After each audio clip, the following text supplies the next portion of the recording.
एक गांव था। वहां गगन और रेखा नाम के पति पत्नी रहते थे। रेखा जितनी सुंदर थी उतनी ही मेहनती भी थी। वह जल्दी घर का काम खत्म करके अपने पति गगन का हाथ बटाने खेतों में जाया करती थी।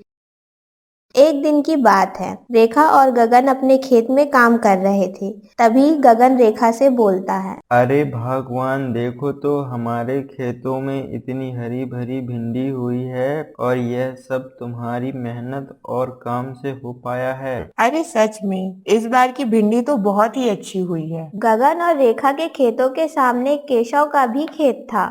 उसने भी बहुत सब्जियां उगाई थी। केशव तभी गगन और रेखा के खेतों में देखकर सोचता है कि गगन और रेखा के खेतों में इतनी हरी भरी भिंडी उगी है और मेरे खेतों में टेढ़ी मेढ़ी भिंडी उगी है। ये कैसे हुआ?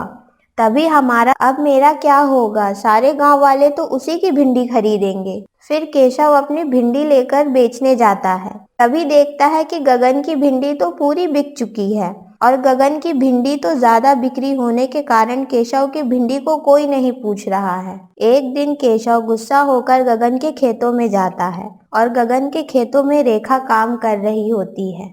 रेखा, जरा तुम ये बताओ, तुम दोनों मियाँ बीबी अपने खेतों में ऐसा क्या करते हो जो तुम्हारी सब्जी इतनी हरी भरी होती हैं? तभी रेखा बोली, अरे केशव भाई, हम लोग काम और मेहनत करते हैं और प्यार दुलार से उगाते हैं। अच्छा, मैं तो सब्जी मार मार के उगाता हूँ। अरे केशव भैया, आप अपने खेतों में केमिकल डालते हो, क्या ये बहुत अच्छा काम करते हो? अरे ये केमिकल के कारण ही तो आपकी भिंडी टेढ़ी मेढ़ी उगती हैं और मेरी भिंडी को देखो, इतनी अच्छी और सीधी होती है। केशव को बहुत गुस्सा आता है और वह बोलता है, बहुत घमंड है तुमको अपनी भिंडी पे। तभी केशव अपने हाथों में चाकू लेता है और गगन की पत्नी को मार देता है। बड़ा घमंड था ना तुझे अपनी भिंडियों पे, अब मर अपनी भिंडियों के खेतों में तू।